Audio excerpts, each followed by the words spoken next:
السلام عليكم ورحمة الله وبركاته. إن الحمد لله نحمده ونستعينه ونستغفره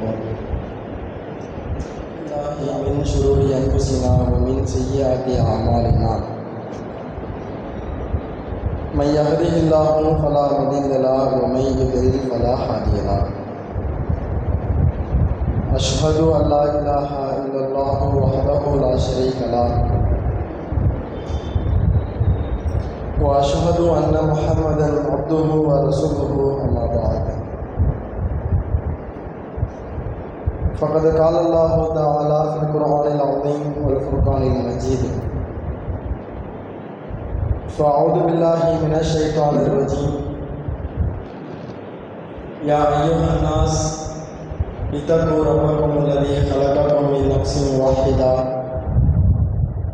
وخلق منها زوجها وبث منهما رجالا كثيرا ونساء واتقوا الله الذي تساءلون به والأرحام إن الله كان عليكم رقيبا. يا أيها الذين آمنوا اتقوا الله حق تقاته ولا تموتن إلا وأنتم مسلمون. يا أيها الذين آمنوا اتقوا الله وقولوا قولا سديدا يصلح لكم أعمالكم ويغفر لكم ذنوبكم ومن يطع الله ورسوله فقد فاز فوزا عظيما. கண்ணியம் நிறைந்த எல்லாம் உள்ள அல்லாஹ்வின் நல்லடியார்களே,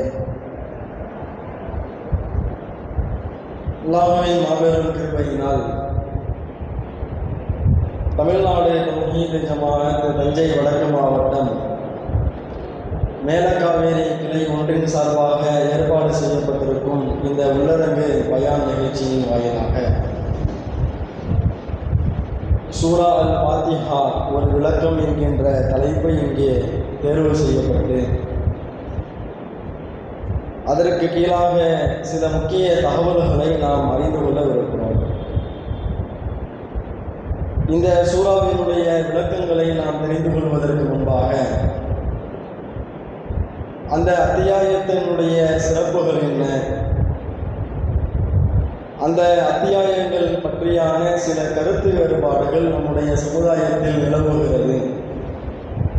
அது என்னென்ன கருத்து வேறுபாடுகள், கருத்து வேறுபாடு கொண்டவர்கள் தங்களுக்கு சாதகமாக என்னென்ன ஆதாரங்களை முன்வைக்கின்றார்கள், அவற்றில் குர்ஆனுடைய வசனங்களுக்கும் ஹதீஸுகளுக்கும் எது நெருக்கமாக இருக்கிறது, சரியான கருத்து எதுவென்பதையும் நாம் தெரிந்து கொண்டால் இன்னும் சிறப்பாக இருக்கும் என்ற அடிப்படையில் இன்றைய தினம் அந்த இரண்டு தகவல்களை நாம் பார்க்கவிருக்கிறோம். அதிலே முதன்மையான விஷயமாக அல்லாஹ் ரப்பல் ஆலமீன் திருமறை குர்ஆனிலே ஒரு அழகான ஒரு வசனத்தை நபிகள் நாயகம் ஸல்லல்லாஹு அலைஹி வஸல்லம் மன்னவர்களை பார்த்து அல்லாஹ் பேசுகிறார். இந்த உலகத்தில் நபிகள் நாயகம் ஸல்லல்லாஹு அலைஹி வஸல்லம் அவர்களுக்கு அல்லாஹ் நிறைய சிறப்புகளை வழங்கியிருக்கிறார். அதை தன்னுடைய திருமறை குர்ஆன் வாயிலாகவும் அல்லாஹ் எடுத்து உரைக்கிறார். அல்லாஹ் பல வசனங்களிலே இன்னா அதைனாக்கல் கௌசர், முஹம்மதை உமக்கு கௌசர் என்கின்ற ஒரு தடாகத்தை நாம் கொடுத்திருக்கிறோம், நாளை மறுமையில் உனக்கு எப்படிப்பட்ட ஒரு சிறப்பை நாம் கொடுத்திருக்கிறோம் என்பதை அல்லாஹ் பேசும்பொழுது கௌசர் என்கின்ற ஒரு நீர் தடாகம், அதிலே மறுமையிலே அல்லாஹ்வை மட்டுமே வணங்கி அதே நிலையில் மரணித்த சொர்க்கவாசிகள் மட்டுமே அதிலே தண்ணீர் புகட்டப்படுவார்கள். நபிகள் நாயகம் ஸல்லல்லாஹு அலைஹி வஸல்லம் மன்னவர்கள் தான் அந்த நீர் தடாகத்தினுடைய தளபதியாக இருந்து அந்த நீரை மக்களுக்கு விநியோகம் செய்து கொண்டிருப்பார்கள். அப்படிப்பட்ட சிறப்பை அல்லாஹ் நபிகள் நாயகம் ஸல்லல்லாஹு அலைஹி வஸல்லம் அவர்களுக்கு வழங்கியிருப்பதாக இறைவன் சொல்கிறார். அதே போன்று பார்த்தீர்களேயானால் ஹுதைபியா என்கின்ற ஒரு உடன்படிக்கை, அந்த உடன்படிக்கையிலே மக்காவிலே வாழக்கூடிய முஷ்ரிக்குகளுக்கும் அல்லாஹ்வின் தூதர் அவர்களுடைய அணியினருக்கும் இடையே ஒரு ஒப்பந்தம் நடைபெற்றது ஹுதைபியா என்கின்ற ஒரு இடத்தில். அந்த இடத்தில் ஏற்பட்ட ஒப்பந்தத்தில் முஸ்லிம்கள் எல்லாம் மிகப்பெரிய அதிருப்திக்கு ஆளானார்கள். எந்த அளவிற்கு என்று சொன்னால், அல்லாஹ்வின் தூதர் அவர்களை ஆழமாக நம்பிக்கை கொண்ட, அல்லாஹ்வின் தூதர் அவர்களுக்கு மிக உறுதுணையாக இருந்த உமர் இப்னு கத்தாப் ரலியல்லாஹு அன்ஹு அவர்கள் கடுமையான அதிருப்திக்கு ஆளாகிறார்கள். எந்த அளவிற்கு என்றால், அந்த உடன்படிக்கை நடந்து முடிந்ததற்கு பின்பாக நபிகளாரை சந்தித்து உமர் இப்னு கத்தாப் அவர்கள் கேட்கின்றார்கள், அந்த ரசூலுல்லாஹ், நீங்கள் அல்லாஹ்வின் தூதர் தானா? அல் அஸ்னா அலல் ஹக், நாம் உண்மையில் சத்திய மார்க்கத்தில் தான் இருக்கிறோமா? ஏன் இந்த ஒப்பந்தத்தை நாம் ஏற்றுக்கொள்ள வேண்டும்? அந்த ஒப்பந்தத்தை படித்து பார்த்தால் முஷ்ரிக்கின்களுடைய கை ஓங்கியதை போன்றும் முஸ்லிம்கள் ஒரு விதமான ஒரு பின்னடைவை சந்தித்ததை போன்றுதான் மேலோட்டமாக இருக்கும். இப்ப மேலோட்டமாக அந்த ஒப்பந்தத்தை புரிந்து கொண்டு உமர் இப்னு கத்தாப் அவர்களை கடுமையான அதிருப்திக்கு ஆளாகிறார்கள். ஆனால் அல்லாஹ் ஒரு வசனத்தை இறக்கினான், இன்னா ஃபத்தஹ்னா லக ஃபத்ஹம் முபீனா, முஹம்மதே, இந்த ஒப்பந்தத்தின் மூலமாக உனக்கு தெளிவான வெற்றியை நாம் கொடுத்து விட்டோம். அல்லாஹ் அடுத்த ஒரு ஆண்டிலே மக்கா வெற்றியை நிகழ்த்தி காண்பித்தான் அந்த ஒப்பந்தத்தின் வாயிலாக தான். அப்ப அல்லாஹ் நபிகள் நாயகம் ஸல்லல்லாஹு அலைஹி வஸல்லம் அவர்களுக்கு செய்த அருட்கொடைகள் திருமறை குர்ஆன் நெடுகிலும் நீங்கள் எடுத்து பார்க்கலாம். வவஜதக லாலன், உன்னை வழிகட்டவனாக நாம் பெற்றுக்கொண்டேன். ஃபஹதா, நாம் நேர்வழி காட்டியிருக்கிறோம். வவஜதக ஆயிலன் ஃபஅக்னா, உம்மை இந்த உலகத்தில் கடுமையான பின்னடைவை நாம் பெற்றுக்கொண்டேன். உம்மை தேவையற்றவராக நாம் ஆக்கியிருக்கிறோம்.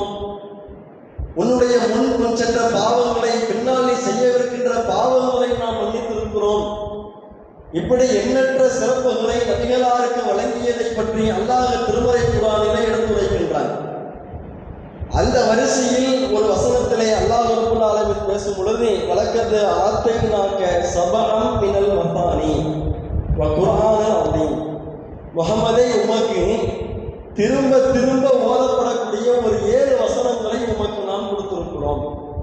அது மட்டுமல்ல, மகத்துவமிக்க குர்ஆனையும் கொடுத்திருக்கிறோம் என்று அல்லாஹ் சொல்கிறான். இந்த வசனத்தை சற்று யோசித்து பாருங்கள். சூரத்துல் ஃபாத்திஹா என்பதும் குர்ஆனிலே ஒரு பகுதி தானே. குர்ஆனுடைய 114 அத்தியாயங்களிலே ஒரு அத்தியாயம் தானே. அல்லாஹ் ஒரே வார்த்தையாக இந்த திருமறை வசனத்தில் எப்படி முடித்திருக்கலாம்? முஹம்மதே, உமக்கு மகத்துவமிக்க குர்ஆனை கொடுத்திருக்கிறோம் என்று சொல்லி இருந்தாலே போதுமானதுதான். அதுல சூரத்துல் ஃபாத்திஹாவும் வந்துவிடும். ஆனால் அல்லாஹ் என்ன செய்கிறான் தெரியுமா? 113 அத்தியாயங்களை தனியாக பிரித்துவிட்டு ஒரே ஒரு அத்தியாயத்தை மட்டும் அல்லாஹ் தனியாக சொல்கிறான். சபஅம் மினல் மத்தானி, திரும்ப திரும்ப ஓதப்படக்கூடிய 7 வசனங்களை நாம் உமக்கு வழங்கியிருக்கிறோம். இந்த வசனத்தினுடைய விளக்கமாக நபிகள் நாயகம் சொல்லும் பொழுது இந்த சூரத்துல் ஃபாத்திஹாவை தான் சொல்கிறார்கள். இந்த சூரத்துல் ஃபாத்திஹா அல்ஹம்து சூரா என்று நாம் எதை சொல்கிறோமோ அந்த அத்தியாயம் தான் திரும்ப திரும்ப ஓதப்படக்கூடிய 7 வசனங்கள். எந்த தொழுகையை எடுத்து பாருங்கள், எல்லா தொழுகையிலும் எல்லா ரக்காத்துகளிலும் இந்த சூரா மீண்டும் மீண்டும் ஓதப்படுகிறதா இல்லையா? அதை தான் அல்லாஹ் இந்த வசனத்திலே சொல்கிறார். அப்ப 113 அத்தியாயங்களை அல்லாஹ் தனியாக பிரித்து விட்டு இந்த ஒரே ஒரு அத்தியாயத்தை மட்டும் அல்லாஹ் சிறப்பித்து சூரத்துல் ஃபாத்திஹாவை உங்களுக்கு கொடுத்திருக்கிறோம் என்று அல்லாஹ் சிறப்பித்து கூறுவதை நாம் பார்க்கிறோம். இந்த வசனத்திற்கு விளக்கமாக நபிகள் நாயகம் ஸல்லல்லாஹு அலைஹி வஸல்லம் சொல்லித் தருகின்றார்கள். ஏன் அல்லாஹ் இந்த சூரத்துல் ஃபாத்திஹாவை மட்டும் தனியாக பிரித்து சொல்கிறான் தெரியுமா? அதற்கென்று எண்ணற்ற சிறப்புகள் இருக்கிறது.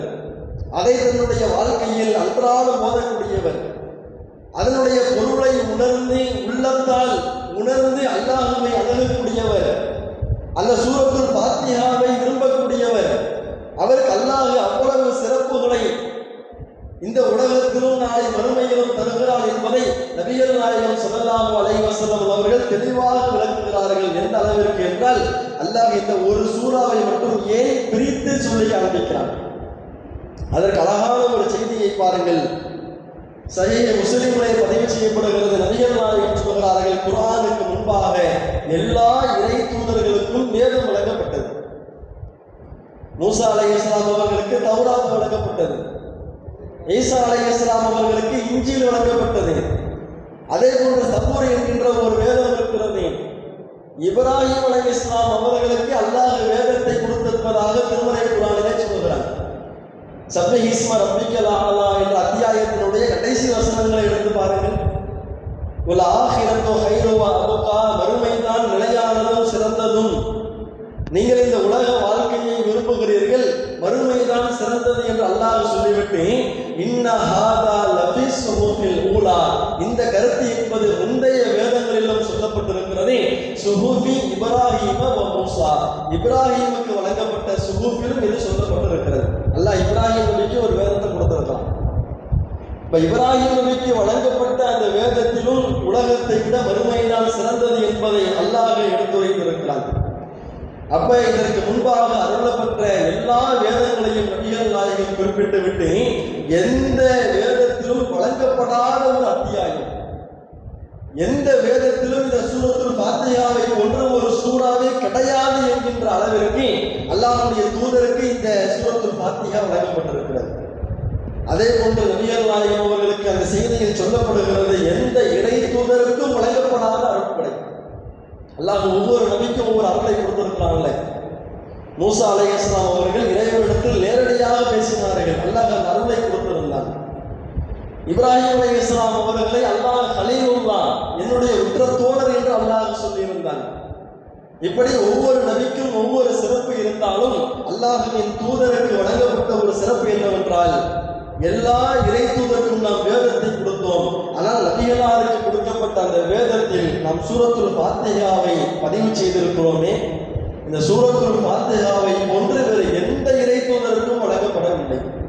அப்படிப்பட்ட ஒரு சிறப்பு இந்த சூரத்துல் ஃபாத்திஹாவிற்கு இருக்கிறது, அல்ஹம்து சூராவிற்கு இருக்கிறது. அதே போன்று ஒரு முறை எடுத்து பாருங்கள், ஜிப்ரீல் அலைஹிஸ்ஸலாம் அவர்கள், பொதுவாக நாம் அறிந்து வைத்திருக்கக்கூடிய ஒரு கருத்து என்னவென்றால், திருமறை குர்ஆனுடைய வசனங்களை அல்லாஹ்வின் புறத்திலிருந்து நபிகளாருக்கு வகை செய்தியாக கொண்டு வந்தது யாரு? சொல்லுங்க பாருங்க. ஆண்கள் பகுதியில்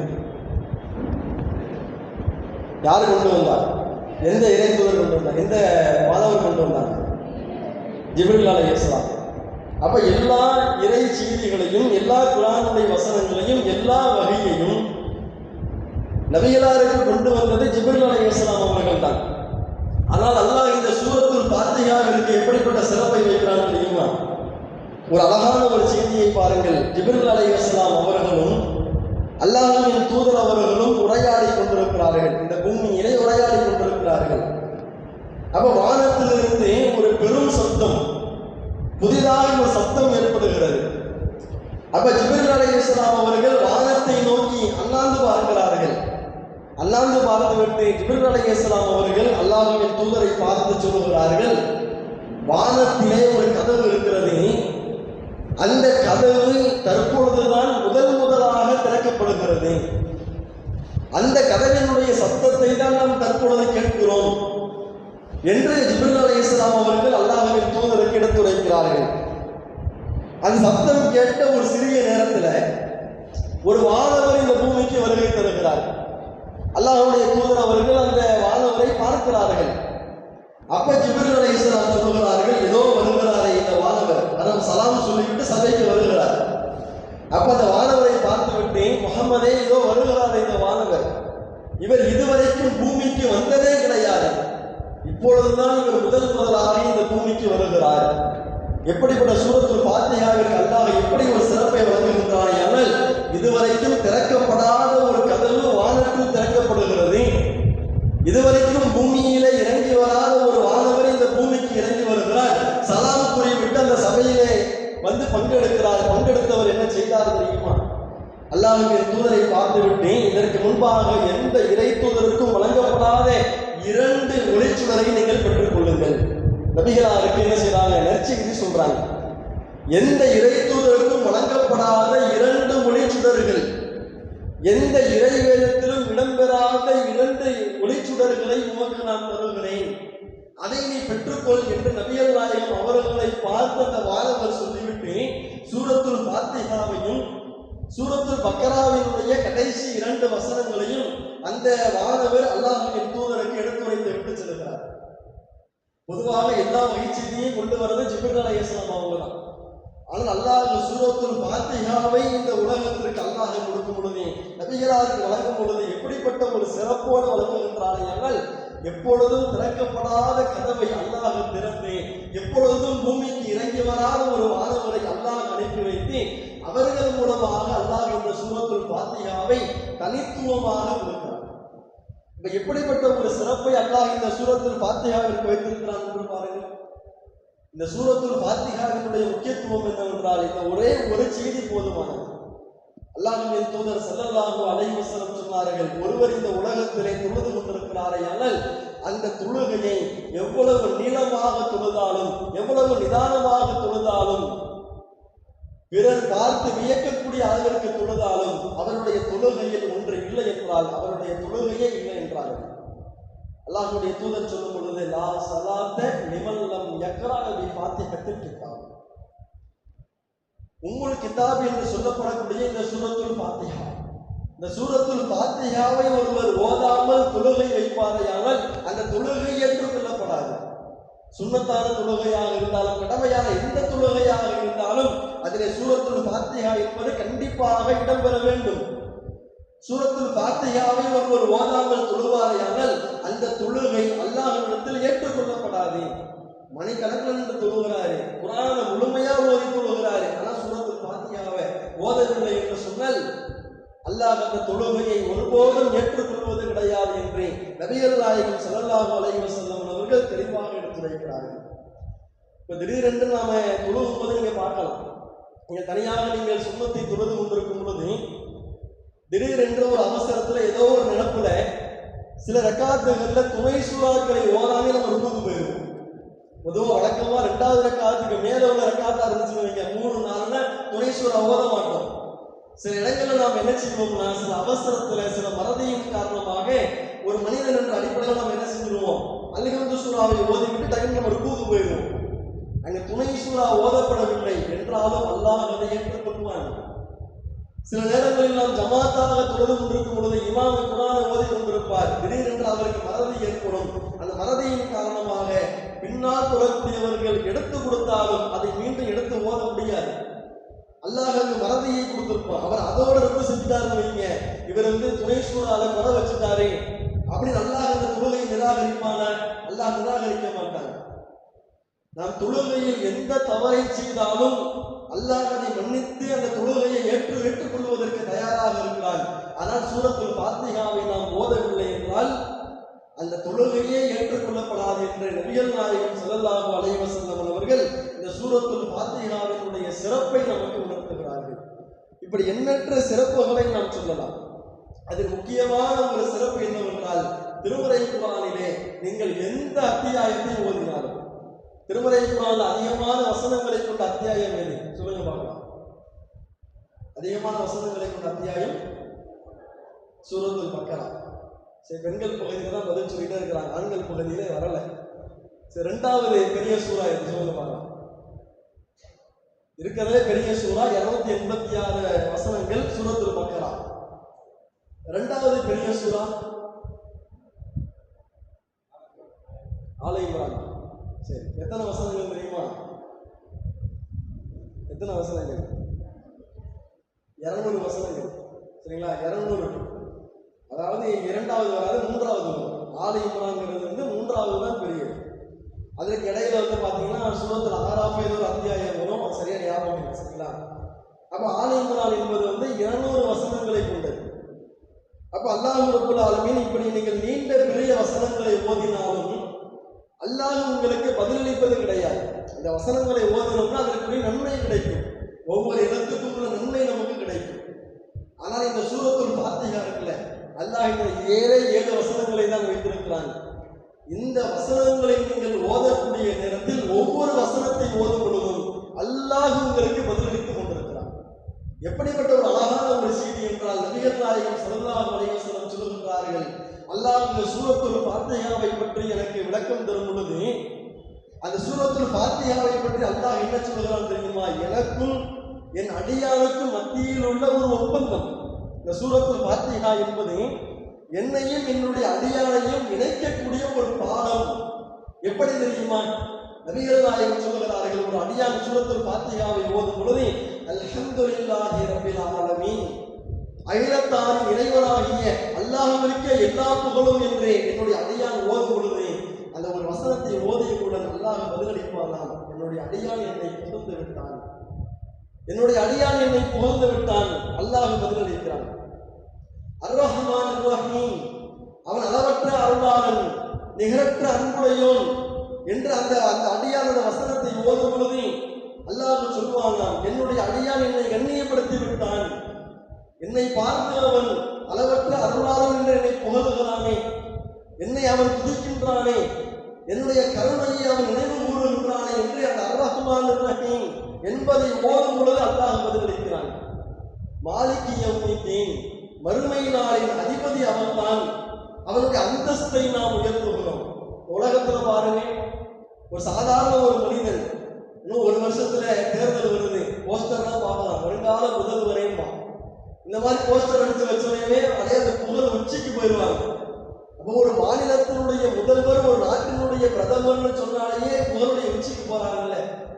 மறுமை நாளில் எந்த ஆத்மாவும் ஆத்மாவிற்கு பயனளிக்க முடியாது. யாரும் எதையும் தன்னுடைய விருப்பத்தால் பேச முடியாது. அவர்கள் தன்னுடைய கட்டுப்பாட்டில் இல்லாத ஒரு நாள், பயந்து கொண்டிருக்கக்கூடிய ஒரு நாள், மனித சமுதாய வீசரை போன்றி சிதறடிக்கப்பட்ட ஒரு நாள். அந்த நாளினுடைய அதிபதி என்று நாம் அல்லாஹ்வை நாம் புகழும் பொழுது அல்லாஹ் இடத்தில் சொல்கிறான், என்னுடைய அடியான் என்னுடைய தன்மையை புரிந்து கொண்டு, மறுமையில் என்னுடைய அந்த அந்தஸ்தை புரிந்து கொண்டு அவன் என்னை புகழுகிறான். அந்த வசனத்தை ஓதும் பொழுதும் அல்லாஹ் பதிலளிக்கின்றான். அடுத்து இய்யாக நஅபுது வ இய்யாக நஸ்தஈன், என் இறைவா உன்னையே நாங்கள் வணங்குகிறோம், உன்னிடத்தே நாங்கள் உதவி தேடுகிறோம் என்ற வசனத்தை ஓதும் பொழுது இது எனக்கும் என் அடியானுக்கு மத்தியில் உள்ள ஒப்பந்தம். அவன் இந்த உலகத்தில் வாழும் பொழுது என்னை மட்டுமே அவன் வணங்க வேண்டும், அவன் என்னிடத்திலே உதவி தேட வேண்டும் என்பது என்னுடைய கட்டளை. அந்த கட்டளைக்கு அவன் கட்டுப்படுகிறான், அந்த ஒப்பந்தத்தை அவன் ஏற்றுக்கொள்கிறான் என்று அல்லாஹ் அந்த வசனத்தை ஓதும் பொழுது இது எனக்கும் என் அடியானுக்கு மத்தியில் உள்ள ஒப்பந்தம், அதை என்னுடைய அடியான் நினைவு கூறுகிறான் என்று அல்லாஹ் சொல்லிவிட்டு அதற்கு அடுத்ததாக வரக்கூடிய எல்லாமே பிரார்த்தனை தான். அந்த வசனங்களை நாம் ஓதும் பொழுது என்னுடைய அடியான் என்னை பிரார்த்தனை செய்கின்றானே, இந்த துவாவை நான் கண்டிப்பாக ஏற்றுக்கொள்வேன். எப்படிப்பட்ட பிரார்த்தனை? ஆரம்பத்தில் அல்லாஹ்வை புகழுகிறோம், அல்லாஹ்வை துதிக்கிறோம், நமக்கும் அல்லாஹ்வுக்கும் மத்தியில் உள்ள ஒப்பந்தத்தை நாம் நினைவு கூர்ந்து விட்டேன். இஹ்தின ஸிராத்தல் முஸ்தகீம், என் இறைவா என்னை நேர் வழியில் செலுத்துவாயாக. நேர் வழி என்பது இந்த உலகத்தில் எவ்வளவு பெரிய பாக்கியம். அல்லாஹ் சொல்லுவான், என்னிடத்தில் என் அடியான் நேர்வழி கேட்கின்றானே, நான் அவனுக்கு நேர்வழி கொடுக்கிறேன். ஸிராத்தல் லதீன அன்அம்த அலைஹிம், நீ யாருக்கு அருள் புரிந்தாயோ அது அவர்களின் வழி. அதே போன்று நீ யாருக்கு அருள் புரிந்தாயோ அது அவர்களின் வழி. வைரில் மக்தூபி அலைஹிம் வலத்தாலீன், நீ யார் மீது கோபம் கொண்டிருக்கின்றாயோ அவர்களின் வழி அல்ல. நீ யாரை வழிகேட்டில் விட்டு விட்டாயோ அது அவர்களின் வழி அல்ல. நீ யாரின் மீது கோபமாக இருக்கிறாயோ, நீ யாரை வழிகேட்டில் விட்டு விட்டாயோ அவர்களுக்கு நேர் எதிராக நீ யாருக்கு அருள் புரிந்து விட்டாயோ அவர்களின் வழியில் எங்களை நீ செலுத்துவாயாக என்று நாம் அல்லாஹ்விடத்தில் நேர்வழியை கேட்கும் பொழுது அல்லாஹ் நமக்கு நேர்வழி தருகிறான் என்பதை அல்லாஹ் சொல்கிறான். இந்த வசன அந்த அத்தியாயத்தின் மூலமாக என் அடியான் என்னை புகழ்ந்து என்னை துதித்து எங்களுக்கு மத்தியில் உள்ள ஒப்பந்தத்தை அவன் நினைவு கூர்ந்து என்னிடத்தில் அவர் பிரார்த்தனை செய்கின்றானே, அந்த பிரார்த்தனைக்கு நான் கண்டிப்பாக பதிலளிக்கிறேன் என்று அல்லாஹ் சொல்கிறான். எவ்வளவு பெரிய சிறப்பு பாருங்க. இந்த நேர்வழி என்பது சாதாரண விஷயம் நாம் ஏற்கனவே கேள்விப்பட்டதுதான். எத்தனை பயான்களை கேள்விப்பட்டிருப்போம். நூஹ் நபியினுடைய மனைவிக்கு கிடைக்காத நேர்வழி, பிள்ளைக்கு கிடைக்காத நேர்வழி, இப்ராஹிம் நபியினுடைய தந்தைக்கு கிடைக்க எத்தனை பயான்களை கேள்விப்பட்டிருக்கிறோம். அப்படிப்பட்ட நேர்வழியை அல்லாஹ் இன்றைக்கு நமக்கு கொடுத்திருக்கின்றானே, ஆனால் இதை விட ஒரு அருள் ஏதாவது இருக்குமா? ஆனால் இந்த நேர்வழியில் நாம் கடைசி வரைக்கும் நிலைத்திருப்போமா என்று கேட்டால் யாருமே செய்ய முடியாது. உறுதிமொழி கொடுக்க முடியாது. உறுதியா சொல்ல முடியுமா? யாருமே சொல்ல முடியாது. அதனால் நபிகள் நாயகம் ஸல்லல்லாஹு அலைஹி வஸல்லம் அவர்கள் எப்படி துஆ செஞ்சாங்க? யா முகல்லிமல் குலூப், உள்ளங்களை புரட்டக்கூடியவனே, தப்பித்த கல்வி அலா தீனிக், என்னுடைய உள்ளத்தை என்னுடைய மார்க்கத்தின் பால் உறுதி பெற செய்வாயாக. கடைசி வரைக்கும் கேட்டுக்கிட்டே இருந்தாங்க.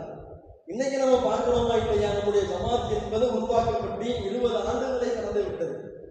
ஆரம்ப காலகட்டத்தில், நான் பெயர்களை சொல்ல விரும்பவில்லை, ஆரம்ப காலகட்டத்தில் இஸ்லாமிய மார்க்கத்தை படித்த ஆலிம்கள், இஸ்லாமிய மார்க்கத்தை கற்றறிந்து பிற மக்களுக்கு மத்தியிலே இந்த ஏகத்துவத்தை ஆழமாக மக்களுக்கு மத்தியிலே பிரச்சாரம் செய்து கொண்டிருந்தவர்கள், அவர்கள் யாருக்கு பிரச்சாரம் செய்தார்களோ அந்த மக்கள் இன்றைக்கு நேர்வழியில் இருக்கிறோம். பிரச்சாரம் செய்தவர்கள் வழிதவர்கள் இருக்கிறார்கள், தர்காவிற்கு சென்று கொண்டிருக்கிறார்கள்.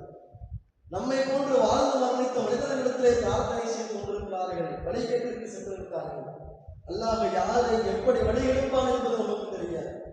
அப்ப இந்த சூரத்துல் ஃபாத்திஹாவை நாம் ஓதுவதன் மூலமாக அன்றாடம் நாம் இந்த தொழுகையில் நாம் தினசரியாக இதை நாம் ஓதும் பொழுது அல்லாஹ் அதற்கு எப்படி பதிலளிக்கிறான்? நீ இடத்தில் நேர்வழி கேட்கிற, கவலைப்படாத, அப்புறம் நேர்வழியில கண்டிப்பா வச்சிருக்கிறேன்.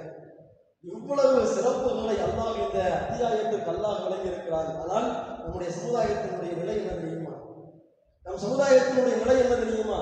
இந்த சூரத்துல் ஃபாத்திஹாவை சரியாக உச்சரிப்போடு யாருக்கும் வர தெரியாது.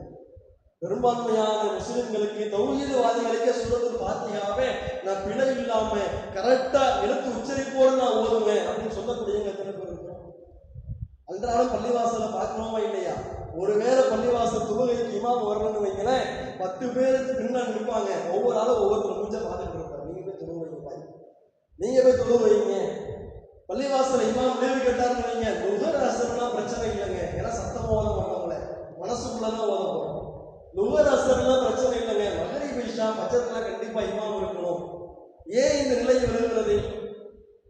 திருமறை குர்ஆனை தெளிவாக அதை உச்சரிப்போடு ஓத தெரியவில்லை. அதிலும் குறிப்பாக சூரத்துல் ஃபாத்திஹாவையே ஓத தெரியாதவங்க எத்தனை இருக்கிறாங்க.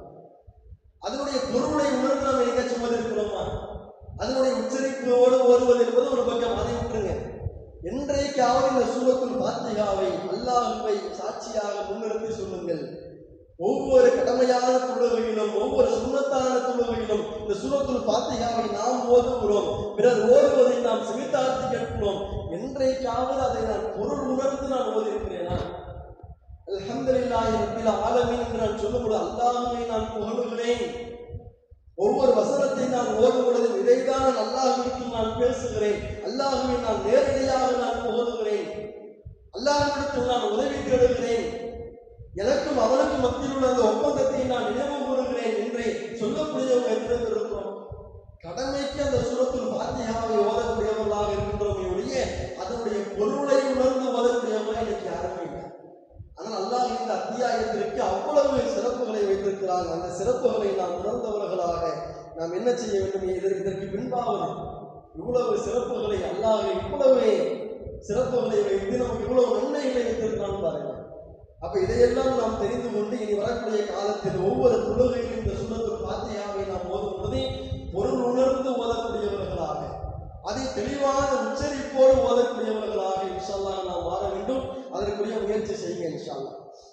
அப்ப இதுவெல்லாம் ஒரு பக்கம் இருந்தாலும் இந்த சூரத்துல் ஃபாத்திஹாவை வைத்து நம்முடைய சமுதாயத்தில் பார்த்தீங்கன்னா சில கருத்து வேறுபாடுகள் இருப்பதை நாம் பார்க்கிறோம்.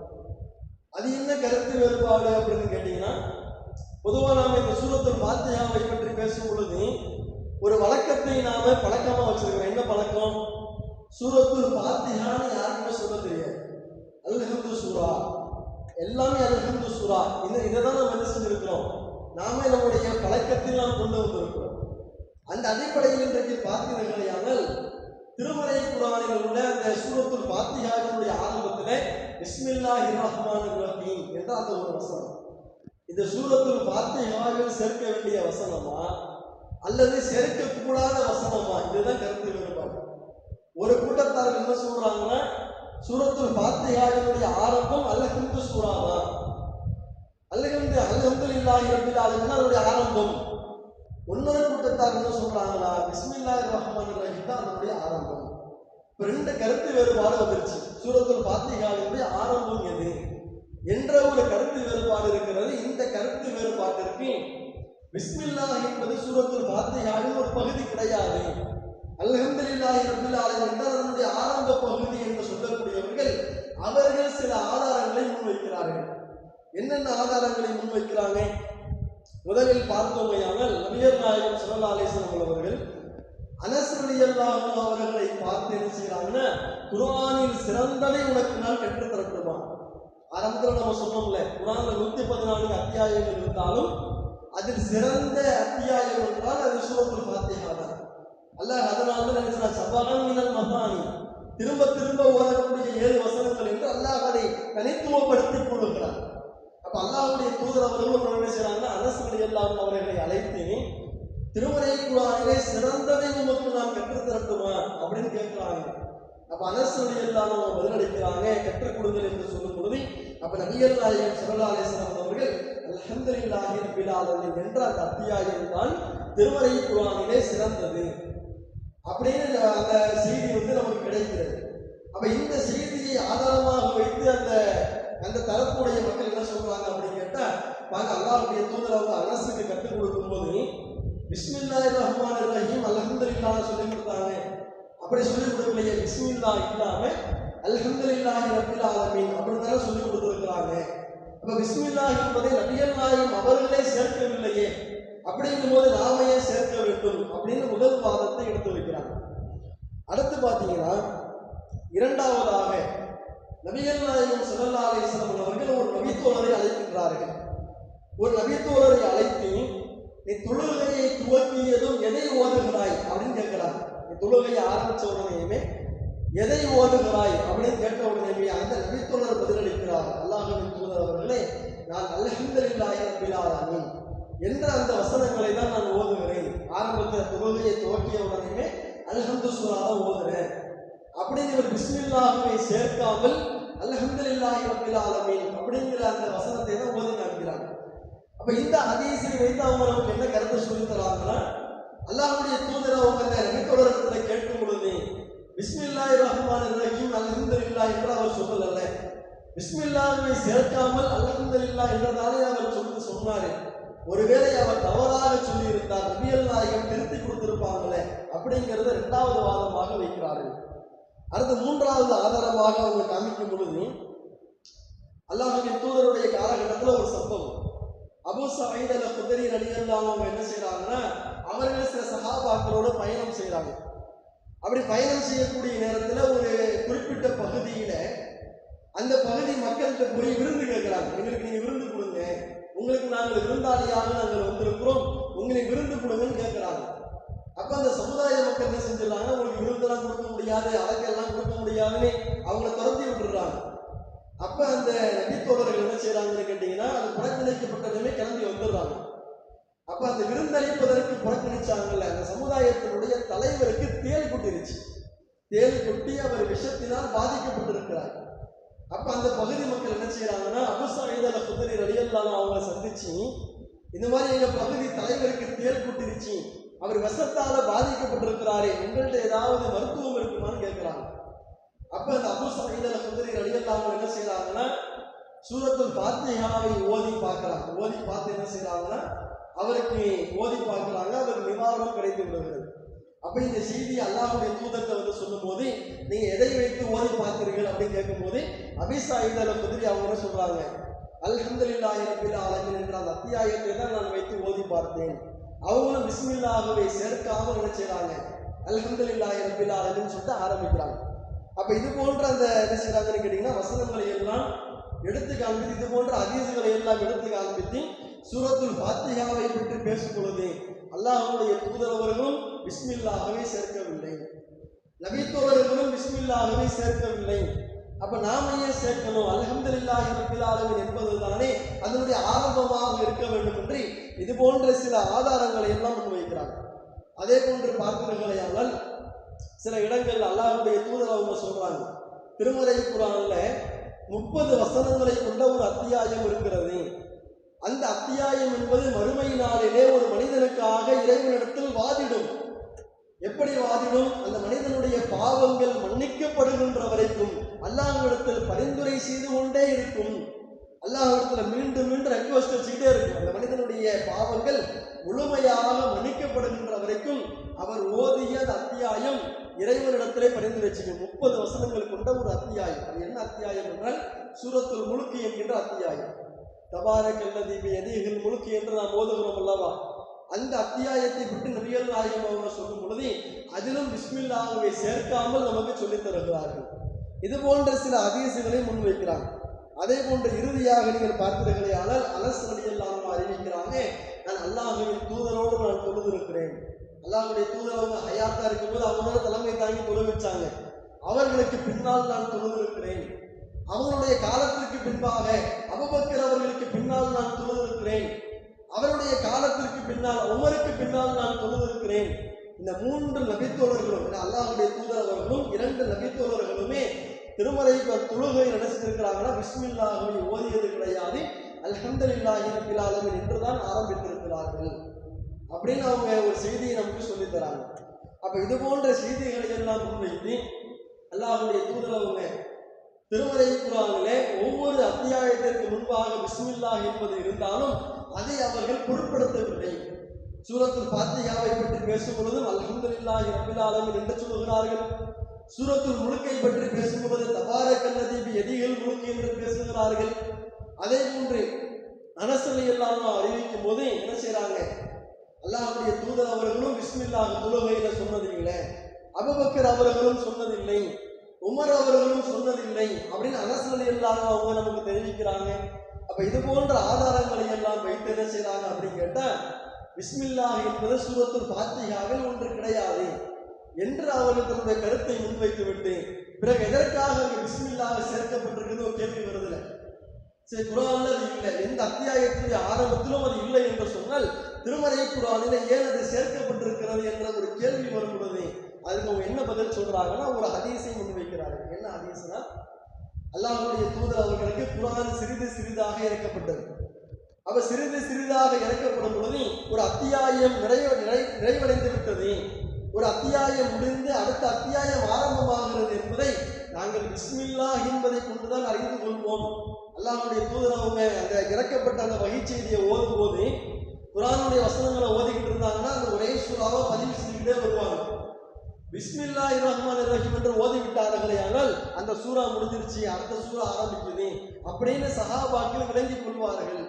அப்போ ஒவ்வொரு சூறாவையும் பிரித்து காண்பிப்பதற்காக தான் இந்த குர்ஆன்ல பிஸ்மில்லாஹ் என்பது சேர்க்கப்பட்டிருக்கிறது என்பதை அவர்கள் தங்களின் வாதமாக முன்வைக்கிறார்கள். ஆனால் இது சரியான வாதமா என்று கேட்டால் இது சரியான வாதம் கிடையாது.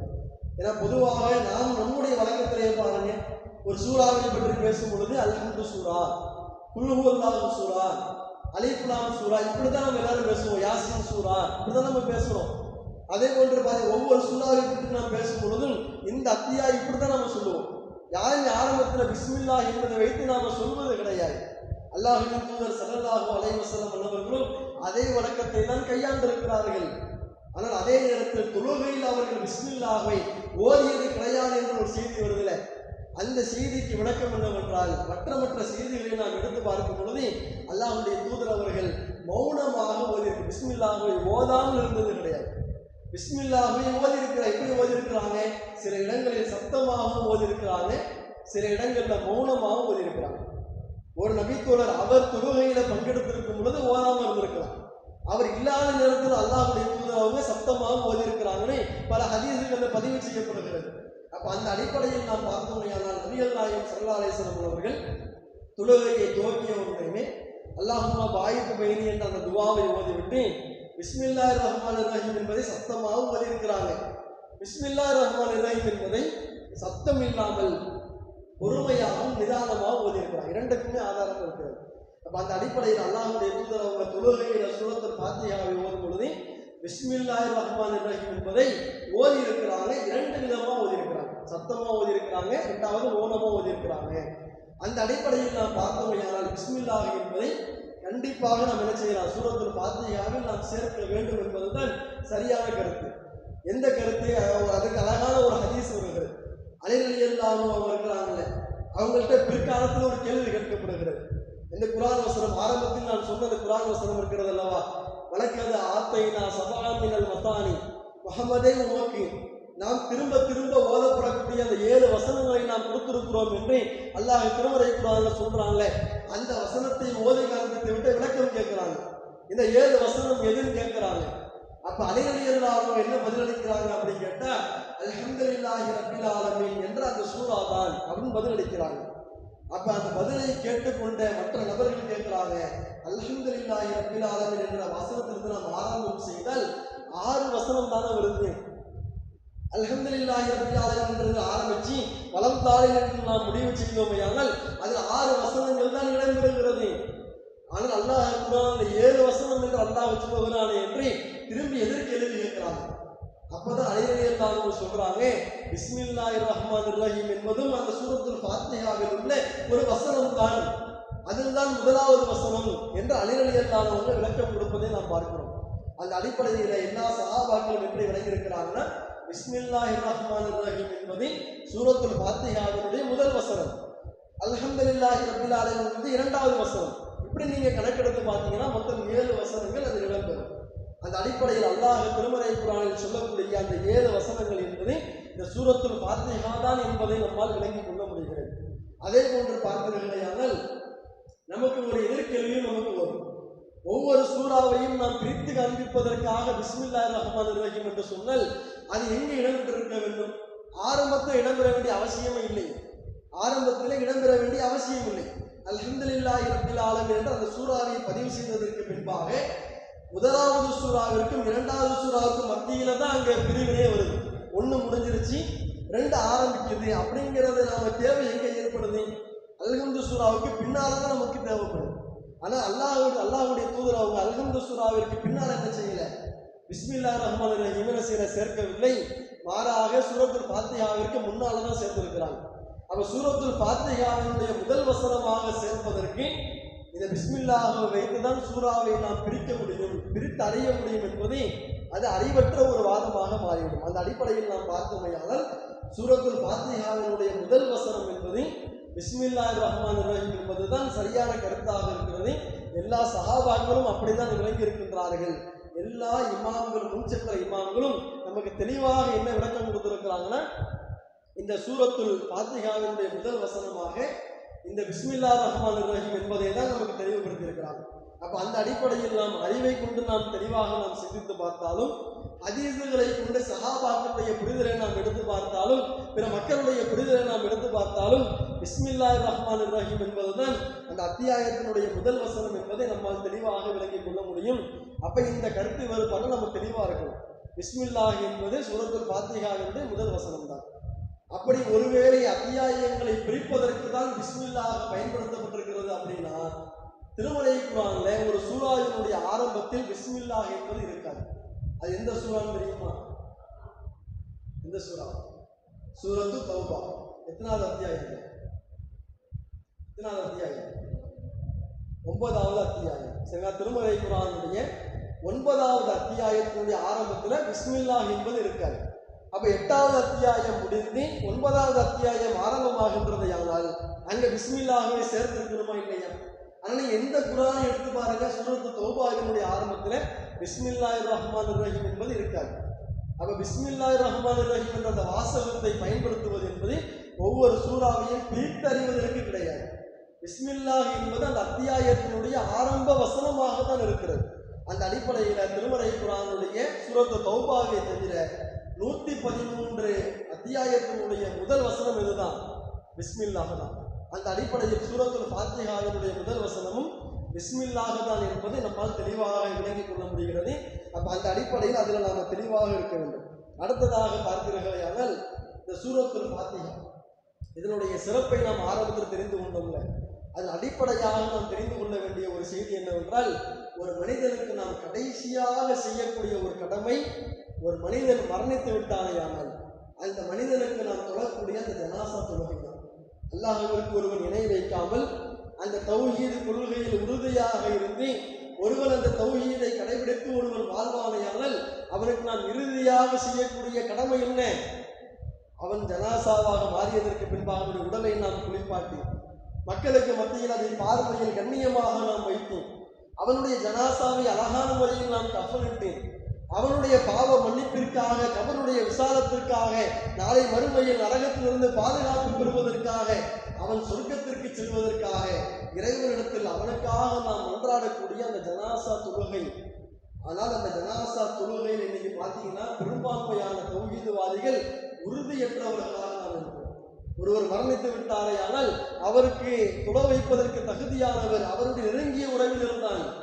அவருடைய பெண் மரணித்து விட்டால் கணவனாக இருக்கலாம், ஒரு ஆண் மரணித்து விட்டால் அவருடைய பிள்ளையாக இருக்கலாம், உடன் பிறந்த சகோதரனாக இருக்கலாம். அவனுக்கு யார் நெருங்கிய உறவினராக இருக்கிறார்களோ, மகன் இறந்து விட்டால் தந்தையாக இருக்கிறான், நெருங்கிய உறவாக யார் இருக்கிறார்களோ அவர்தான் தொட வைக்க வேண்டும்.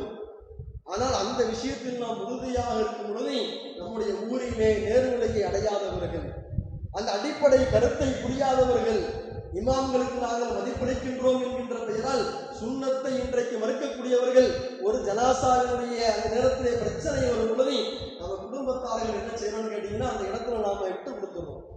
ஏன் நம்ம ஜனாசாவில் பிரச்சனை பண்ணிக்கிட்டு இருக்கணும்? அவங்க தொலை வைக்கணும்னு ஆசைப்படுறாங்களே, அவங்க தான் நிர்பந்திக்கிறாங்களே, விட்டுருவோம், அவங்க தொலை வைத்துக் கொள்ளட்டும் என்று நாம் இன்றைக்கு அலட்சியமாக தௌஹீதில் இருந்து மரணித்த ஒரு மனிதனுடைய அந்த ஜனாசா தொழுகை இன்றைக்கு நாம் அலட்சியமாக இருக்கிறோமே. ஒரு பக்கம் அல்லாஹ்விற்கு இணை வைக்கக்கூடியவர் அவருக்கு தொழுகை நடத்தினால் அந்த தொழுகையை அல்லாஹ் ஒருபோதும் ஏற்றுக்கொள்ள மாட்டார். ஆனால் அதே நேரத்தில் நன்றாக ஒன்றை விளங்கிக் கொள்ளுங்கள், ஜனாசா தொழுகையினுடைய முறை என்ன தெரியுமா? மொத்தம் 4 தக்பீர்கள். அந்த 4 தக்பீர்கள்ல முதல் தக்பீரிலே சூரத்துல் ஃபாத்திஹாவை நாம் ஓத வேண்டும். இரண்டாவது தக்பீரிலே அல்லாஹ்வின் தூதரின் மீது நாம் ஸலவாத்தை ஓத வேண்டும். மூன்றாவது தக்பீரிலே அல்லாஹும்ம அக்ஃபிர் லஹு வர்ஹம்ஹு வஆஃபிஹி வஅஃபு அன்ஹு என்ற அந்த துஆவை நாம் ஓத வேண்டும். நான்காவது தக்பீரிலே அல்லாஹும்ம அக்ஃபிர் லி மையத்தினா வ ஹய்யினா வ மையத்தினா வ ஷாஹிதினா வ காயிபினா வ தக்கரினா வ உன்தானா, அந்த துஆவை நாம் ஓத வேண்டும். இதுதான் ஜனாசா தொழுகையினுடைய முறை. ஆரம்பத்தில் நான் சொன்னதை போன்றே ஒரு தொழுகையிலே சூரத்துல் ஃபாத்திஹா ஓதப்படவில்லை என்றால் அந்த தொழுகையை ஏற்றுக்கொள்ளப்படாது என்று நபிகள் நாயகம் சொல்லியிருக்கிறார்கள். ஆனால் இன்றைக்கு நேர்வழிக்கு வராதவர்கள், சுன்னத்தை மறுக்கக்கூடியவர்கள், அவர்களின் ஜனாசா முறை என்ன தெரியுமா? ஜனாசா தொழுகையில சூரத்துல் ஃபாத்திஹாவே ஓத மாட்டாங்க.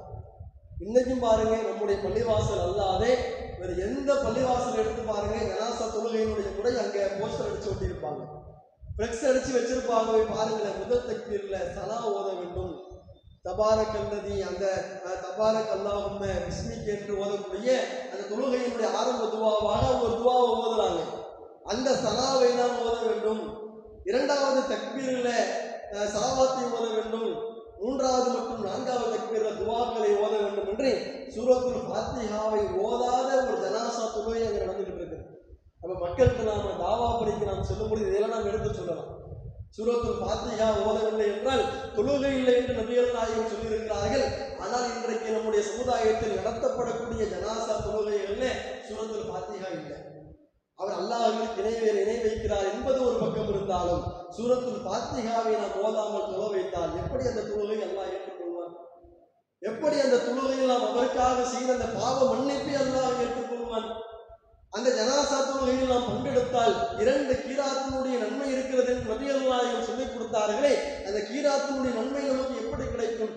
அப்ப ஒரு சுன்னத்து இன்றைக்கு மறுக்கப்படுவதனுடைய விளைவு எவ்வளவு பெரிய பாதிப்பை ஏற்படுத்துது பார்த்தீங்களா? அப்ப இந்த சூரத்துல் ஃபாத்திஹாவை இன்றைக்கு இவ்வளவு சிறப்பு மிக்க ஒரு அத்தியாயத்தை, இவ்வளவு விளக்கங்களை கொண்ட நன்மைகளை பெற்றுத்தரக்கூடிய ஒரு அத்தியாயத்தை நம்முடைய சமுதாயம் எப்படி அதை பயன்படுத்த வேண்டுமோ அப்படியெல்லாம் இன்றைக்கு யாரும் பயன்படுத்துவது கிடையாது. அல்லாஹ்வின் தூதர் அவர்கள் காட்டித் தந்த அந்த சுன்னத் என்பது இன்றைக்கு மறுக்கப்பட்டிருக்கிறது. ஆனால் நபிகள் நாயகம் காட்டித்தராத ஏராளமான வழிமுறைகள் இன்றைக்கு இந்த சூரத்துல் ஃபாத்திஹாவின் பெயரால் இன்றைக்கு உருவாக்கப்பட்டிருப்பதை நாம் பார்க்கிறோம். அப்ப இந்த சூரத்துல் ஃபாத்திஹாவின் பெயரால் என்னென்ன பிதாத்துகள் எல்லாம் உருவாக்கப்பட்டிருக்கிறதோ அதிலிருந்து நாம் பாதுகாப்பு பெற வேண்டும், அதனுடைய நன்மைகளை நாம் அடைய வேண்டும். இது ஒரு பக்கம். அடுத்து இந்த சூரத்துல் ஃபாத்திஹாவினுடைய 2வது வசனம் பாருங்க. அல்ஹம்துலில்லாஹி ரப்பில் ஆலமீன், அகிலத்தாருடைய இறைவனாகிய அல்லாஹ்விற்கே எல்லா புகழும். எவ்வளவு அற்புதமான ஒரு வசனம் தெரியுமா? அல்லாஹ்வை புகழக்கூடிய அந்த பாக்கியம் இந்த அத்தியாயத்தின் மூலமாக நமக்கு கிடைக்கிறது. இந்த அல்ஹம்துலில்லாஹ் என்ற இந்த வார்த்தை என்பது எத்தனை இடங்களில் அல்லாஹ்வின் தூதர் நமக்கு காட்டி கொடுத்திருக்கிறாங்க தெரியுமா? அல்லாஹ்விற்கு நன்றி செலுத்துவதற்காக, அல்லாஹ்வினுடைய உதவியை நாம் நினைத்து பார்ப்பதற்காக, அல்லாஹ் நமக்கு செய்த அந்த அருளை நாம் நினைவு கூர்ந்து அவனுக்கு நாம் கட்டுப்படுவதற்காக இந்த வார்த்தை நமக்கு பயன்படுத்தப்படுகிறது. எத்தனை இடங்கள்ல பாருங்க, நாம் இன்றைக்கு தும்முகிறோம், தும்மியவுடன் ஓத வேண்டிய துவா என்ன? அல்ஹம்துலில்லாஹ். என்னைக்காச்சும் நம்ம யோசிச்சு பார்த்துருக்கிறோமா, ஏன் இந்த இடத்துல அல்லாஹ்வுடைய தூதரவங்க இந்த துவாவை நமக்கு சொல்லிக் கொடுத்தாங்க? இன்றைக்கு அறிவியல் ரீதியாக சொல்லப்படுகிறது, ஒரு மனிதனுடைய உடல் என்பது அந்நிய பொருட்களை ஒருபோதும் ஏற்றுக்கொள்வது கிடையாது. அல்லாஹ் என்னுடைய உடலிலே அவன் என்னென்ன பாகங்களை இயற்கையாக வைத்திருக்கிறானோ அதை தான் என்னுடைய உடல் ஏற்றுக்கொள்ளும். அது அல்லாமல் அந்நிய பொருட்கள் என்னுடைய உடலில் இருந்து குடியமருமையானால் என்னுடைய உடல் அதை ஒருபோதும் ஏற்றுக்கொள்ளாது. உதாரணத்துக்கு பார்த்தீங்கன்னா நம்மளுடைய கண் இருக்குது, கண்ணில் தூசி விழுந்துருச்சுன்னா அதை கண்ணை ஏற்றுக்குதா? உடனே கண்ணை மூடுறோம், கண்ணை சிமிட்டுறோம், கண்ணில் இருந்து தண்ணி வருது. அப்போ அல்லாஹ் இந்த உடலை எப்படி படைத்திருக்கின்றானே ஆனால் அந்நிய பொருட்களை நம்முடைய உடல் ஒருபோதும் ஏற்றுக்கொள்ளாது. பாருங்க, கண்ணில் தூசி விழுந்துருச்சு அப்படின்னா உடனடியாக நம்முடைய கண்களை மூடுறோம். எவ்வளவு வேலையில் இருந்தாலும் பரவாயில்ல, உடனே கண்ணை மூடுறோம், கண்ணை நல்லா தண்ணியை வர வைக்கலாம். அந்த டஸ்ட் வெளியே வர வரைக்கும் நம்முடைய கண்கள் எவ்வளவு போராட்டத்தை சந்திக்கிறது. அதே போன்றுதான் நம்முடைய அந்த மூக்கு பகுதி இருக்குது பாருங்க, நம்ம சுவாசிப்பதற்காக அல்லாஹ் இந்த மூக்கு பகுதி அல்லாஹ் வைத்திருக்கிறாங்க. அப்படி நாம் அந்த மூச்சையை நாம் உள்வாங்கக்கூடிய நேரத்தில் உலகத்தில் உள்ள டஸ்ட் அந்த மூக்கு வழியா உள்ள போயிடுச்சுன்னு வைங்களேன், அதை வெளியேற்றுவதற்கு அல்லாஹ் இந்த தும்மலை அல்லாஹ் என்ன செய்யணும் நமக்கு ஏற்பாடு செஞ்சிருக்கான். நுரையீரலிருந்து அப்படியே ஒரு காற்று வந்து என்ன செய்யுது அப்படின்னு கேட்டீங்கன்னா அந்த டஸ்ட்டை வெளியேற்றுவதற்காக வேண்டி அந்த தும்மல் கிட்டத்தட்ட இன்றைக்கு அறிவியல் ரீதியாக எப்படி சொல்றாங்கன்னா பல 100 கிலோமீட்டர் வேகத்தில், இன்னைக்கு நம்ம வாகனத்தில் போகும்போது 60 கிலோமீட்டர் வேகம் 100 கிலோமீட்டர் வேகத்தில் வண்டி போகுதுன்னு நம்ம சொல்றோம்ல, அந்த மாதிரி நமக்கு அந்த வரக்கூடிய அந்த தும்மல் இருக்குது பாருங்க, அது சில 100 கிலோமீட்டர் வேகத்துல வந்து அந்த காற்று நம்முடைய உடலை விட்டு வெளியேறுகிறது என்று இன்றைக்கு அறிவியல் பூர்வமாக நிரூபிக்கிறாங்க. அதே மாதிரி நம்ம தும்மக்கூடிய நேரத்தில் யோசிச்சு பாருங்க, அந்த தும்மிட்டு ஒரு 2 செகண்ட் என்ன நடக்குதுன்னு நமக்கு தெரியாது.